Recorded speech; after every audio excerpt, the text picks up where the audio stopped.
carry on a conversation. Oop, Oh, sorry. what would you like? I see no hands up, so that means conversation. One hand up. Oh, we got more coming in too. Hand up. Awesome. Okay.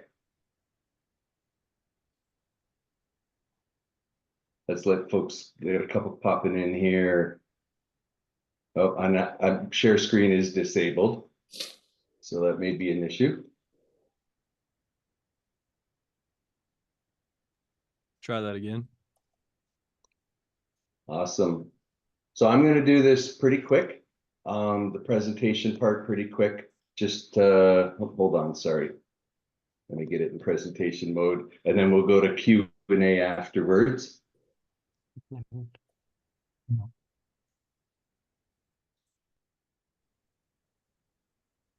All right, let me know if you can see that good. Awesome. Yeah, we are good.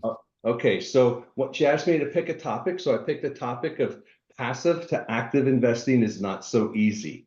So who am I?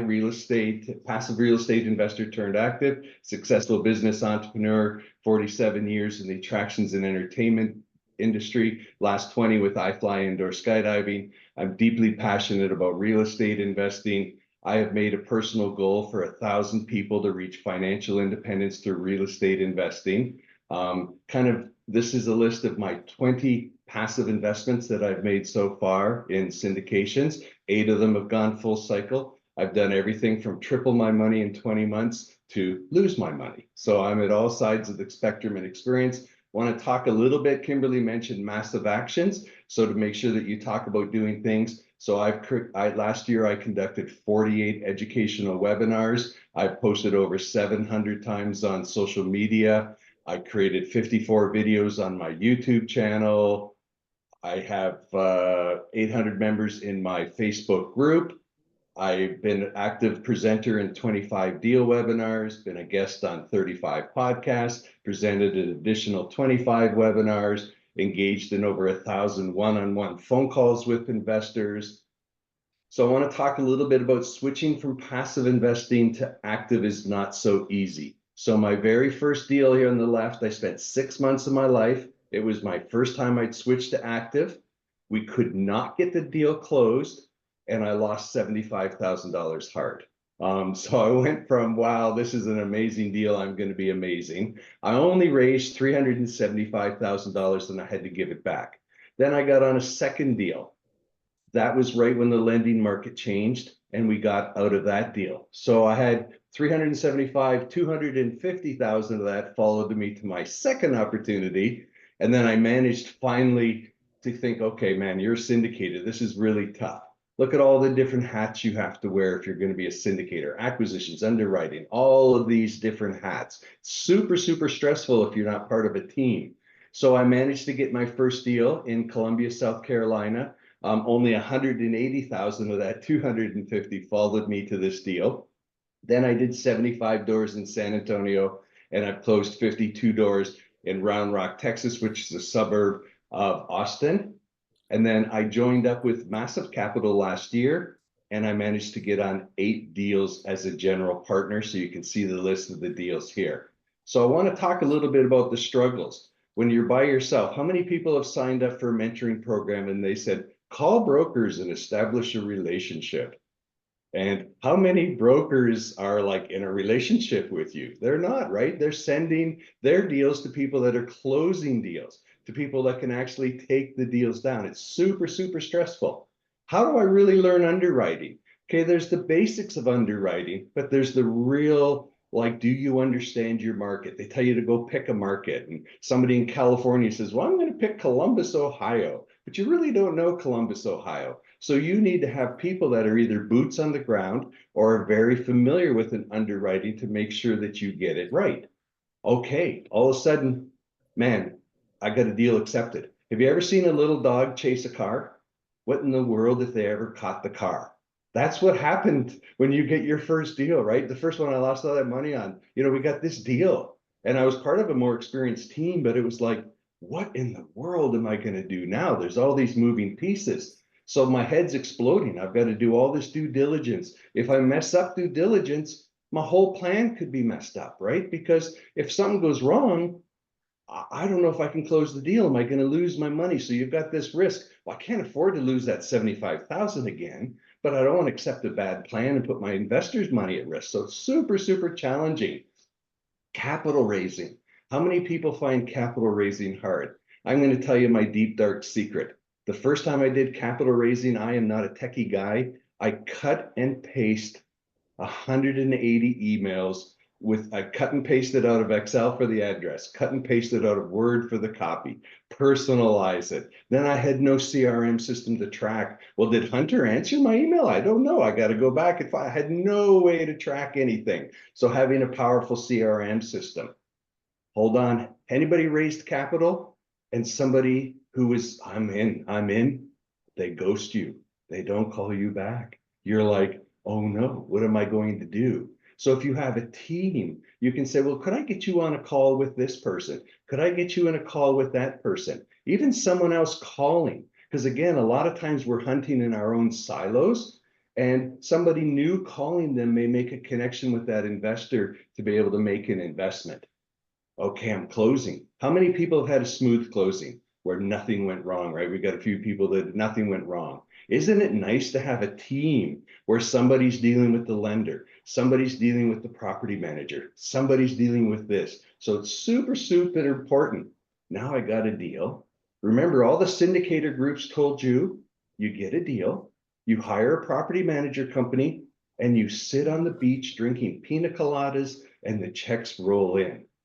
Anybody who has a deal will tell you that that is not the norm. The norm is it's a lot of work.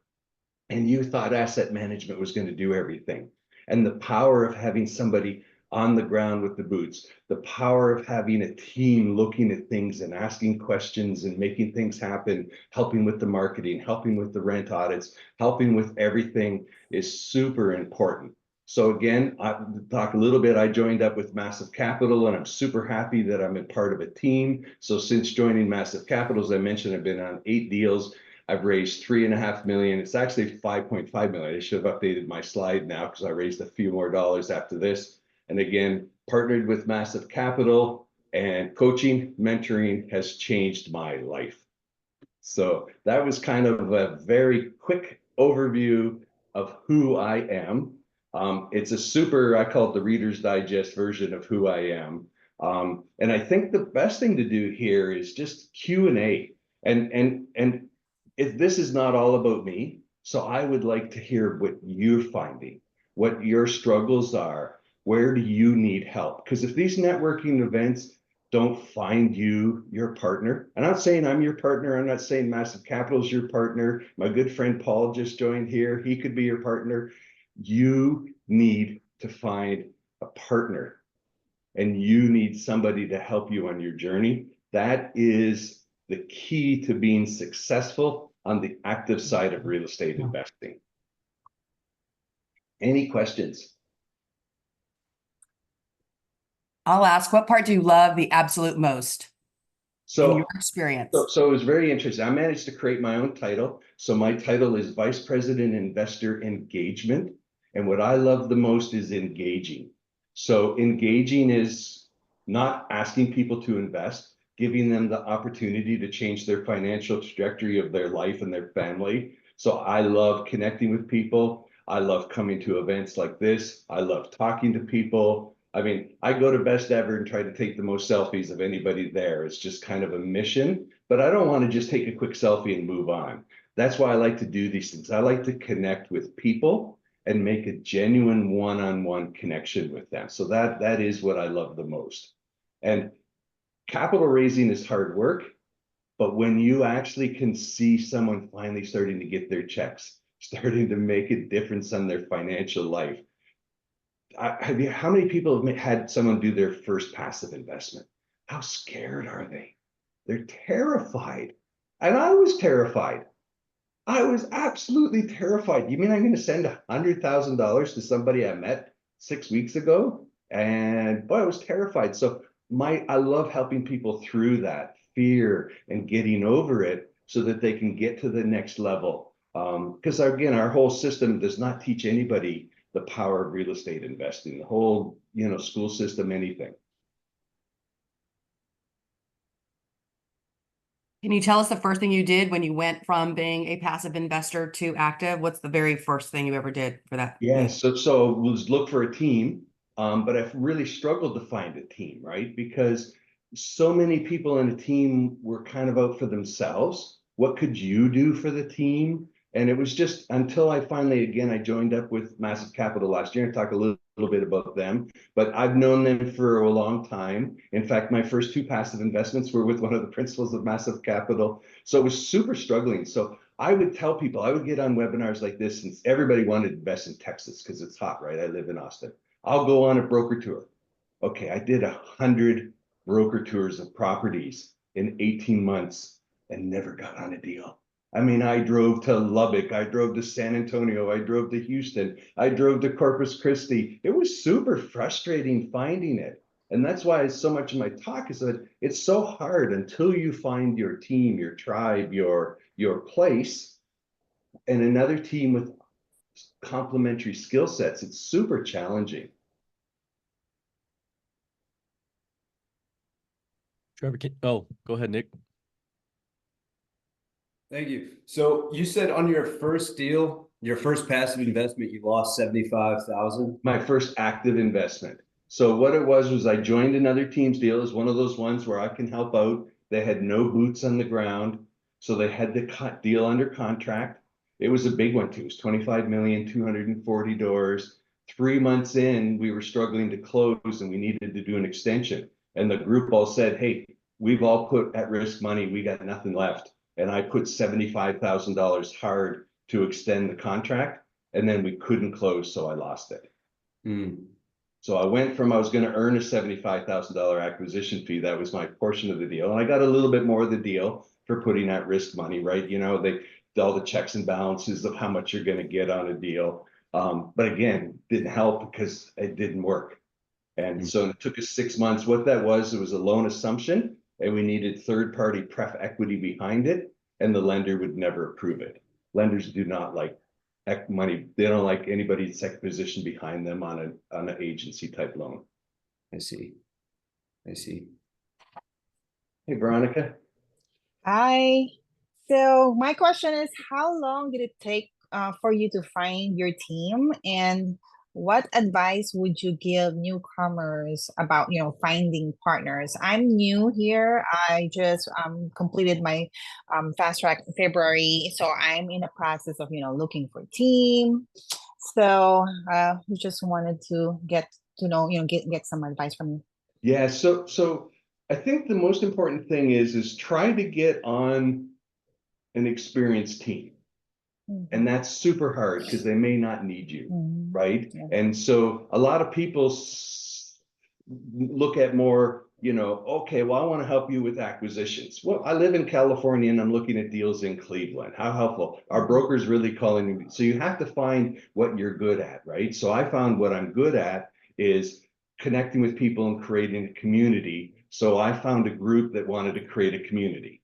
And so I found my fit, and again, I told you 100 property tours for people. And to be honest, I was going to see properties that made no sense because at the time I was so inexperienced, I didn't know. Like I would go to the property and go, wait a minute, this thing is like, there's no room to pump up rents. I'd pull a CoStar report because I had a friend who had that.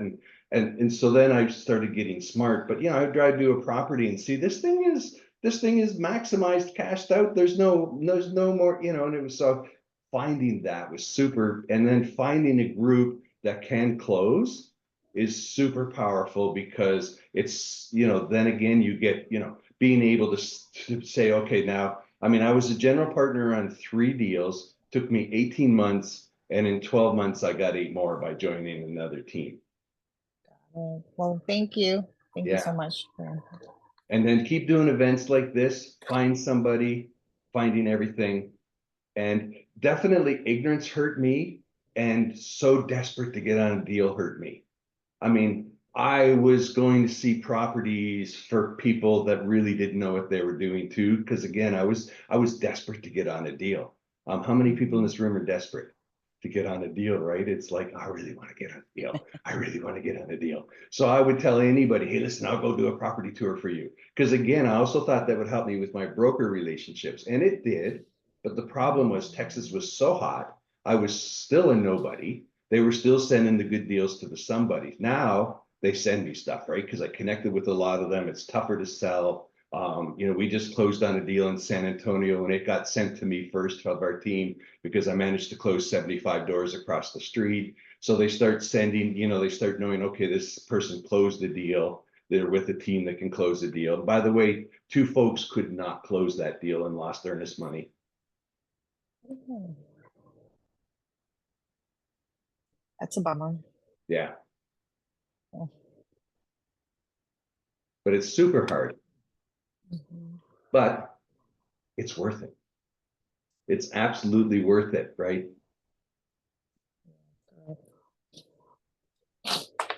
What are other people's biggest struggle here in the room?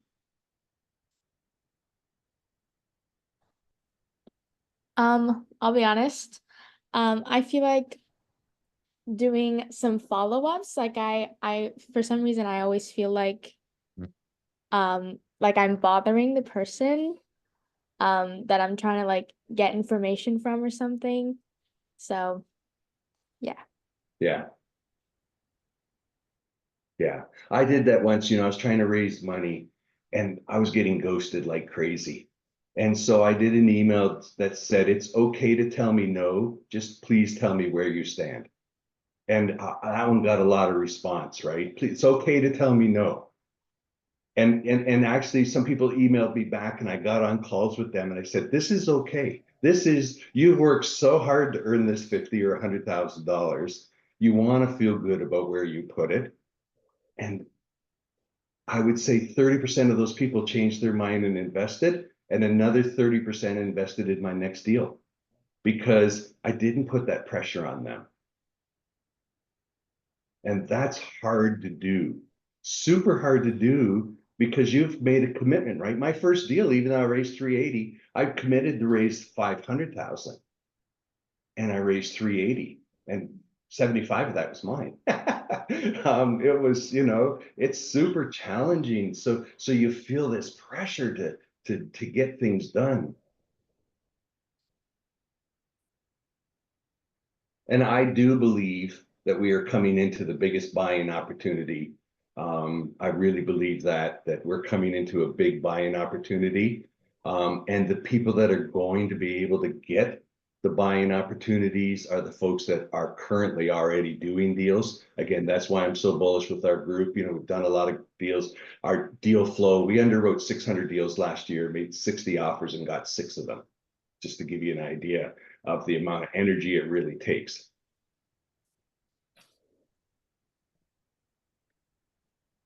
And we have it, our students also, sorry, so we have a mastermind. So our students do help us with our underwriting as well. Ours is structured very differently. It's very hands-on. So they underwrite deals, they get on deals, they go through the whole everything, contract to close, raise the money. It's a nice environment. So Teresa, you look like you were going to say something. Yeah. Yes. Thank you, Trevor. I was just going to ask a quick question. I know you said you had some properties in Texas, and I know you said South Carolina, I believe. Do you So have them? North Carolina, Georgia, and Denver. Oh, okay. And And do then I you have have a any? passive investment also in North Carolina, and I have a passive investment. So I still have passive investments active. Yeah, so the opportunity of 2024, there's going to be a lot of deals that are in trouble. There's going to be a lot of deals that are going to be in trouble, but again, they're going to go to folks that can close them, right? Because banks now are involved. They want a lot more surety of close. So I know Paul's been closing a few deals. He's a good friend of mine in San Antonio. It's another thing too. We compete for deals and we're friends. Okay, we compete for investors and we're friends. We compete for audiences and we're friends. There is no room in this business for you to be all about you. There's just no room in there. And there are a lot of folks that are all about them. And I want to make sure that message is very important, right? Because you want to be the person that people want on a team. Yeah, collaboration is key if you want to grow. And we've looked at deals together. We'll do a deal with Paul, I'm positive. We will do one. I'm positive because, you know, again, it just has to be the right deal, the right place, and the right things. This is all a team sport, and you have to surround yourself with people that are doing things. And again, later I'll put my contact in the main chat. I love talking to people. If you can't tell, I love helping sharing. So I'll put it here just in case it gets lost. But this is my link tree. You get on LinkedIn, Facebook, all of those things. It has a link to book a call. I love helping people.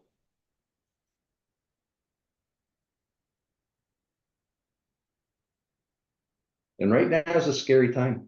I had last year, my first time. So I have 31 deals altogether, and I have 2 that I lost all my money on a passive investment. Scary time. And a lot of people say, why do you talk about that? You don't want to create some negativity. No, I want to create that who you give your money to is more important than where you put your money. Nick. Yeah, so you said you think we're coming into a great buying opportunity over the next couple years. If knowing everything you know today, say, and you had to start over today, going into this good opportunity, knowing everything you know now, how would you, I guess, start over and spend most of your time, and what would you do differently, if anything? Yeah, so I think I already did the different things by getting on a group that can close deals, getting with the team that's already successful. You know, I was trying to do my own deals, and I was with 3 other new people trying to do deals. And so you need to be able to get on a group that's already doing deals, but you can add some sort of value to them. And of course, that's not a big closer. That's not these guys closing the big deals, right? Because they don't need us. But you need to find somebody that you can bring some advantage to. You know, and again, I'll be honest, we're all in Texas. Our deals in Denver, North Carolina, or in Georgia are with people who live in those markets, because we refuse to buy anything that we don't have boots on the ground in the market. And solid boots. We have a relationship first. We know them, you know, we've looked at them, they've looked at us. Because again, I'll tell you, one of those deals isn't going so good and the relationship's getting rocky. Okay, because we have some expectations. They're struggling. And so you need people that you can talk to and really get things done. Because again, at risk is the investor's life savings. Huge. Jacob, I see you got your hand up. Yeah, good morning. Are y'all sponsoring deals? And if you are, what markets are y'all sponsoring in? So we are only sponsoring deals with people that we already have a relationship with. For the first time ever, we're on a deal where our group is just a KP on the deal. On the deals in Denver, North Carolina, our group was KP. We did all of the infrastructure and back end. We have a whole asset management tool on a back end. So we have 2 financial folks that do nothing but run reports. Our approach is a little bit different, that we gather our own information and actually send it to property managers Monday morning and say, what are you going to do about this? This is where you're deficient on your things to do. So we're only looking for those. And as I said, for the first time, we're just doing a KP, but on those, I didn't finish it. So we raised about 1/3 of the money, as well as brought the sponsorship team, ran all the webinars, did all the infrastructure, all the back end, all of the legal documents. And they brought their investors in, and both of those was their second deal. So and both of those deals are performing well. So about half of their investors were reinvestors. You know, you have an investor and you give them dividends, especially in this tough market, they start getting to, and they're okay, they're excited to invest again. Yeah, thank you. Nick, I don't know if you have another question or your hand's still up. Yeah, I forgot my hand was still up, but I do actually have another question I thought of. I know at the beginning you said, I believe you posted on social media over 700 times, right? What has been the impact of that posting so much in your ability to raise capital? And going forward, are you going to increase the amount of activity you have on social media? So if you remember Kimberly at the beginning and she posted a thing on it, I made a statement and I actually stole it from Grant Cardone, so I'm not original, that I'm going to be so active that I no longer have to introduce myself when I come to a room. Okay, that was super important to me. He also said if somebody doesn't know you in today's market. And so then I started just posting a lot. Then I tried to post a little more content. And so I try to mix it up, a little bit of motivational, a little bit of, journey things. And I've been trying to do some education. And one of the sessions I went to at Best Ever told me that I needed to work a little bit more on what they refer to as evergreen content. So I post a lot of content, but it disappears, it goes away, right? Because it's, hey, come and do this, or this is happening this Saturday, or by the way, I'm blocked on Facebook for 6 days. They claim one of my pictures was inappropriate, and it's not, but twice, and I you can't protest Facebook. I tried, but anyways, so a little bit more. So they talked about creating what they called evergreen content. So really good content that stays up there. So this particular person wrote a book. This particular person, he actually shared his CRM funnels of how he's went from struggling to raise money to raising millions of dollars. So content that continues to bring value to people. And so my goal now for the next quarter is to create what they call evergreen content, which is content that may stay up there longer and have some sort of mission and get shared. So that's a big difference from something going viral, right? So something goes viral, it goes boom and it's gone, boom and it's gone, right? We live in this boom and it's gone market, right? You see my post this morning, you forgot about me by 2 o'clock. So don't forget about me by 2 o'clock. You all have to at least remember me till 2 today. And then, so again, just adding a little more value. Perfect. Trevor, can you share the name of that book you were referring to? Oh, he wrote a book. Boy, Anthony Vicinio is his name. But if you guys go to on my link tree, you go to my YouTube, there's a whole pile of books recommended there. Yeah, there's a whole pile of books. And speaking of books and people, so we also have a ladies group called She. I need to get that on my link tree. They have Sharon Lecter speaking this Tuesday night at 6 Central. For those of you that don't know Sharon Lecter, co-author of Rich Dad, Poor Dad, CEO of Rich Dad Enterprises for 10 years, also worked in the Napoleon Hill Foundation. My favorite book of hers is 3 Feet from Gold. So many people stop. They work super hard and they get 3 feet from gold and they give up. And all the successful people have just pushed through and got it. It's an amazing book.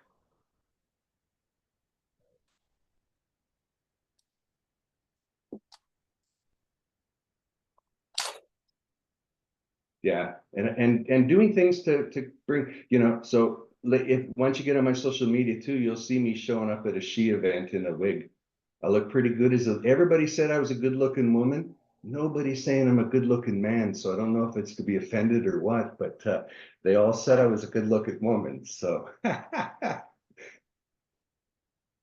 and again, on doing things like that stand out, right? Like, again, it's kooky, right? But I showed up in an event, I promote a group that just because they bring value to a certain sector of people, going that extra mile to encourage people to do other things, do things of value. That's why as soon as Kimberly said, I didn't think 2 seconds, right? Would you come and talk to my group? Because she's a person who always brings value. And so my answer was yes. And that's what your answer should always be, yes. Figure out the how after you've said yes. And when you do show up, do your best to bring value.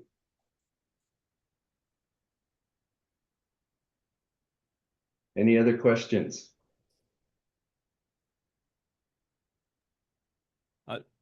You've talked a lot about just building relationships, partnerships, finding an experienced team that you can add value. Can you shed light on maybe some strategies to go about finding those people, putting yourself in a position to connect with these people and build those relationships? Yeah, so I get a lot of people that contact me and say, what can I do for you? I don't know what you can do for me. So find something. So a good friend of mine, Tim Mai, if you've ever followed Tim Mai, he does a lot, Hero Wealth, he does a lot of different things. He was running an event and it looked like a really interesting event. So I just sent him a note, how can I help you? And now Tim and I are absolute great friends. We, again, just like Paul and I, we compete, we look for students, he looks for students, we do things, but we're still, and I just contacted him and said, how can I bring value to you? And then so I started promoting his events because I was really good at promoting things. Then he said, well, would I be a guest on a passive investing panel? Oh, by the way, I don't have time to find other people on the passive investing panel. So I got other passive investors who flew in on their own nickel to his event, you know, to do different things. So crowdfunding, I don't know anything about crowdfunding, so I would just be guessing, but I invest in people, not in crowd. I invest in people. So I look at who I give my money to first, and then the where and the what are after that, right? So I'm looking for quality people that are going to, that have a good, you know, I feel like I give them the money. Crowdfunding to me, I don't know any, it's the same as buying like stock market or whatever. Now, eventually someday there'll be some form where we'll start raising money that way, because you can do things where a person could put $1,000 into a deal or different things. So there is a spot for it. But me personally, I'm not looking there. I'm looking to give my money to Hunter so I can pick up the phone and say, Hunter, what's going on with my deal? What's happening with my money? You know, and because that's the who is so important. But finding a way to give somebody value. Hey, Trevor, hey, Nick, I see you're doing this. How could I help you get there? Not, you know, how could I help you? You know, I get some young and I'm an old person, so I can say young person. You know, well, how can I help you? Well, I don't really need any help. I'm pretty self-sufficient, but if they said, hey, I saw you're doing an event in Houston and I'd like to come there and work the registration. So a young lady that works with me at Massive Capital, before she did, she said, I really want to go to that event that you're going to in Houston. So I called them up, said, you need a volunteer. And I said, would you be willing to volunteer? I'll drive you there. You'll have to get a hotel room because she was a young lady. I'm an old man. We can't stay in the same room together, but, and then I'll give you a ride back. And that woman made hundreds of contacts because she worked the registration desk for an event that 400 people registered at. I went to an event. I have a bunch of friends that wrote immigrant women in real estate. So I went to the event that they had a pre-launch just because a lot of my friends were in that book. She's in the next book. Okay, I showed her up at the book, and then she not only just came to meet my friends, she's in the next book now. Again, that's how you get to the next level, right? You know, so find somebody who's doing an event and ask, can I work your registration desk? I know groups like Best Ever at the conference. I had a friend last year. She really wanted to go, couldn't afford it. And they let her work the registration desk. How many people do you think she met? How many people do you think she met? And she took the time to learn everything, where every meeting was, where everything was, so that she could add value. Again, not just printing out my name badge and handing it to me. She went out of her way to find out, because this is spread over 4 levels, where all the meeting rooms are. And she said, I'm going to be hanging around here, and if you need some information about where to go, come and see me. Well, do you think that brought value? Do you think that woman is connected to way more quality people? Because somebody, you know, Paul, he's a busy guy. He can't remember what room he's going to, you know, and so he can just go and say, hey, Alice, could you tell me where that room is? Connected it with. So, yeah. And Paul, go ahead and speak up. Introduce yourself quickly. Paul's a good friend of mine. So there you are. Hi, Trevor. How are you? Good Good. stuff. Paul Montalongo, San Antonio. And by the way, did you see the Spurs win last night? I didn't. Oh my God! You gotta watch the replay. Oh my! They won with I 0.9 did see the seconds steal left. where he went and dunked. That was pretty Yeah. cool. Did see Oh that my in the God. news. Big Oh my fan. We went to a game. He actually, again, just being there. I see him posting all his friends at the San Antonio game, and I send a note, when's my turn, with a little smiley face, and boom, here's the schedule. When do you want to go? It's like So I think that goes to, listen, it's not about me, but if I could give a comment or two. First of all your content here is just spot on. That's like 100%, right? But Letitia and I, we have an attitude that where we say yes. You know, you say yes. You say yes to everything. And if I look at where we are now, and I look over the last 10 years, I had no idea of the path. I really didn't. I like to tell you that it was all laid out in discipline, and it's all been regimented, and we are exactly where we plan to be, that sort of thing. But that's not the case. The real case is I just said yes. Well, yes, a bunch of times. Now, sometimes that really crowds into my sleep and into my personal time. But the end game here is to be where somebody like you is, and when you're in charge of a lot of deals, and so you just say yes. My very first deal 10 years ago, I had no idea. I had no idea. And somebody said, "Would you like to buy a thing?" And I said yes. And I put $50K of my own money, and I was supposed to raise $1.4 million, and I raised exactly zero. And then I had to go get a partner that raised 1.4 in 9 days. But everywhere along the way, you kept saying yes, and there's an opportunity everywhere as long as you see it that way. As long as you see, you have the attitude that there's something good is going to come out of it. And listen, what if the only thing good that comes out of it is that you make a friend? That's good enough, for me. But with that kind of attitude, more and bigger and better good things come out of it. You don't do it. I don't think you do it I don't think you do it specifically for the end result. You do it for the journey. And that's not something that I knew about, in my younger years. That's something I learned as I gained experience in life. But so if a KP team asks you to do something that you think might be a trivial task, do it. But you're just saying yes. That example you just gave of somebody going to the registration table, that's a killer idea. I mean, you are right in the middle of the lion's den that way. That's a great idea. So, don't get locked up all in the I gotta have. Every single experience is just that. It's an experience. So, And then putting the energy in. So she Absolutely. not only worked the registration, she learned about the event. And absolutely. she told you that you could come back and she would help you. All right. That's the magic to the next level, right? That's going the next mile. That's adding value, right? Huge value. Huge value. Yeah. Good stuff. Appreciate it, Trevor. I'm not sure, Chris, if Chris and Jennifer, you talking to each other, or you want to unmute? You must be sharing something really important there, unless it's for what's lunch. No, I really appreciate what you said, Paul. That was great. I love the fact that, it's kind of like being in the present and enjoy everything in this moment. So I definitely believe that. And sometimes it's a good reminder to keep us present. Thank you. I was focused on the whole say yes to things. And we just recently watched a movie, Ordinary Angels, and it was based on a true life event, but it was a situation where the husband had 2 kids and stuff like it. I apologize but it'll be quick. But he kept going up to people and he's like, I can't. And she's like, no, yes, we say yes to this. And then she walked back and she's like, now we're going to find out how we can make that yes happen.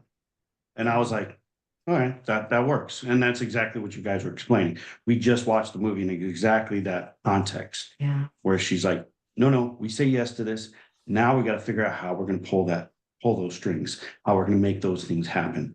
And it worked out perfectly. Yeah. So Definitely a great inspirational movie if any of you guys are interested in movies based on true stories. And if you're looking for a book on the same thing, by Bob Burke, The Go-Giver, get The Go-Giver. The simplest book that will change your life, The Go-Giver, because it just talks all about it. Thank you. Yeah, it's an amazing book. Awesome. I think we're supposed to be leaving breakout rooms now. Now you guys all got to go back and say you were in the best breakout room. I'm only kidding. No, you're in the best breakout room because of you folks being here. I hope that you connect with me. Love to talk to you more. I'll put my contact, it's here, but I'll put it in the main chat too. And again, just bring value to somebody today. Make that your mission every day you wake up, to bring value to somebody else somehow.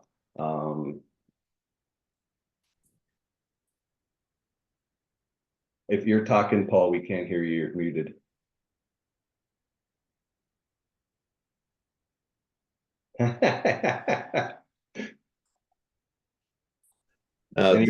Not enough time, but I'll leave you with this. How you do one thing is how you do everything.